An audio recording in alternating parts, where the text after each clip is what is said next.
ٹھیک ہے. اچھا اب دیکھیں دین سیکھنے کے کوئی مواقع اب ہمارے پاس ہیں.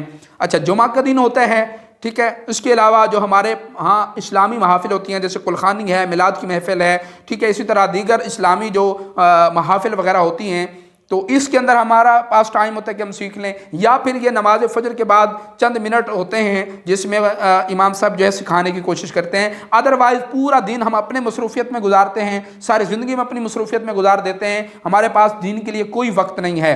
اور پھر جب جنازے کا وقت ہوتا ہے یا میت کو غسل دینے کا وقت ہوتا ہے, جب جو ہے کفن بنانے کا وقت ہوتا ہے, دیگر جو ہے گھریلو مسائل ہوتے ہیں, مثال کے طور پہ جب بندہ فوت ہو گیا تو اس کے بعد ہم نے کیا کرنا کوئی پتہ نہیں ہے, ٹھیک ہے. اسی طرح کفن کس طرح کاٹنا ہے, کفن کو بنانا کس طرح ہے, کفن پہنانا کس طرح ہے, قبر کس طرح بنائی جاتی ہے, قبر کی اندر تدفین کیسے کرنی ہے, یہ تو ہر بندے کو یہ پیش آنے والے مسائل ہیں. اسی طرح روزے کے متعلقہ مسائل, نماز کے متعلقہ مسائل ہیں, ٹھیک ہے. دیگر طلاق کے متعلقہ مسائل, نکاح کے متعلقہ مسائل, ٹھیک ہے. کافی اس طرح کے مسائل جو فرض عین ہے ہم پر سیکھنا, ہم اس کو سیکھنے کے لیے کتنا اپنا وقت دیتے ہیں. سامعین محترم, ہم جمعہ کے اندر آتے ہیں, جب خطبہ شروع ہو چکا ہوتا ہے ہم اس وقت پہنچتے ہیں, ٹھیک ہے. اسی طرح اگر قرخانی میں آتے ہیں تو ہم اس وقت پہنچتے ہیں جب ختم شروع ہو جاتا ہے. اسی طرح دیگر جو محافل ہوتی ہیں ہم نے اس وقت پہنچنا ہوتا ہے جب لنگر کا ٹائم ہو جاتا ہے یا لنگر چلنا شروع ہوتا ہے, ہم اس وقت پہنچتے ہیں. سامعین محترم, میں سب کی بات نہیں کر رہا, جو ایسا کرتے میں بات ان کی کر رہا ہوں. سامعین محترم, ہم خود کتنا وقت دے رہے ہیں دین کو سیکھنے کے لیے, دین کو سمجھنے کے لیے, دین کو پڑھنے اور اس پر عمل کی کوشش کرنے کے لیے. سامعین محترم, ایک تو ہم خود ٹائم نہیں دیتے, اور جو ٹائم دے رہے ہیں ہم اس پر بھی تنقید کر رہے ہوتے ہیں. اچھا جی, وہ پھر کہتا ہے جی لوگوں نے کام کاج پہ جانا ہوتا ہے, تو بھائی کیا آپ کوئی انوکھا کام کاج کر رہے ہیں, ٹھیک ہے. کام آپ کو یہی ہے کہ آپ نے صبح سویرے جلدی جلنا ہے. اچھا, پھر جو درس دیا جاتا ہے, امام صاحب درس دیتے ہیں, تو اس میں جو افراد جن کو کوئی شرعی مجبوری ہوتی ہے, شرعن کوئی عذر ہوتا ہے, تو اٹھ کے چلے جاتے ہیں, تو کوئی بھی امام صاحب کسی پہ تنقید نہیں کرتا جی آپ کیوں جا رہے ہیں, ٹھیک ہے. اچھا, پھر وہ الٹا اس نے اعتراض کیا کہ جی وہ کوئی ایسی حدیث سنا دیتے ہیں جی بندہ اٹھ کے نہیں جا سکتا. بھائی اگر آپ کو شرعن کوئی عذر ہے تو بالکل آپ جائیں, کون منع کرتا ہے آپ کو, کوئی ہاتھ پکڑ کے آپ کو روک رہا ہوتا ہے کہ نہیں جی آپ بیٹھ جائیں, ٹھیک ہے. تو ایک تو ہم دین کو اہمیت نہیں دیتے, دین کو اپنا وقت نہیں دیتے, جو دے رہا ہے اس پر بھی ہم تنقید کرتے ہیں. سامعین محترم, اللہ کریم ہمیں ایسے لوگوں کو اللہ کریم ہدایت عطا فرمائے. اب دیکھیں فجر کے اندر لوگ کتنا آتے ہیں, ٹھیک ہے. عشاء میں لوگ کتنے پہنچتے ہیں, اچھا مغرب کے میں کتنا آتے ہیں, عصر میں کتنا آتے ہیں, ظہر میں کتنا آتے ہیں, ٹھیک ہے. سامعین محترم, ہم ایک تو خود دین سیکھتے نہیں ہیں, ٹھیک ہے. اچھا, پھر کئی چکوک ہم نے دیکھے ہیں جن میں آبادی ماشاءاللہ کافی ہے, اور کئی ایسی مساجد بھی ہم نے دیکھی الحمدللہ. میں ایک آپ کو بتاؤں, یہ ہمارا سہیوال کے قریب بالکل چک ہے 34 پٹھانوں والا.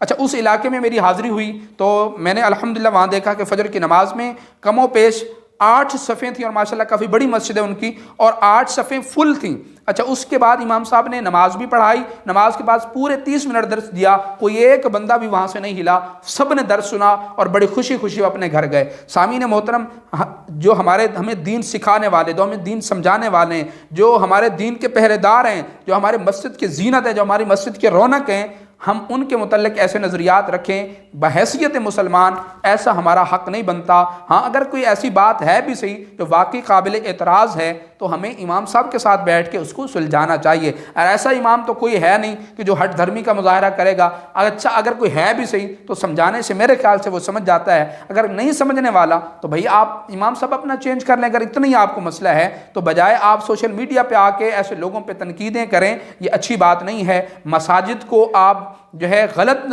انداز میں وہ بیان کر رہے ہیں, اس طرح یہ چیز مناسب نہیں ہے, نہ ہمارے دین کے لیے نہ ہمارے اسلام کے لیے. جب غیر مسلم اس طرح کی ویڈیوز دیکھیں گے تو وہ کیا کہیں گے. تو مجھے امید ہے کہ جو بھی میرا بھائی یہ ویڈیو سنے گا وہ میری باتوں سے اتفاق ضرور کرے گا. ہاں, اگر میری بھی کہیں غلطی ہو اس معاملے میں تو آپ میری ضرور اصلاح فرمائیں. انشاءاللہ ہم آپ کی بات کو ایکسیپٹ کریں گے, اگر ماننے کے لائق ہوئی تو ضرور مانیں گے. اللہ کریم ہم سب کو دین اسلام کی سمجھ بوجھ عطا فرمائے, دین اسلام کے ساتھ ہمیں مخلص ہو کے رہنے کی توفیق عطا فرمائے. انشاءاللہ اگلی ویڈیو کے اندر ہم قرآن و سنت کی روشنی میں فجر و عشاء کے متعلق جو حدیث وارد ہوئی ہیں, جو قرآن پاک میں آیات آئی ہیں, ہم اس کو ڈسکس کریں گے. اللہ کریم ہم سب کی حاضری کو قبول فرمائے. آمین. السلام علیکم ورحمۃ اللہ وبرکاتہ.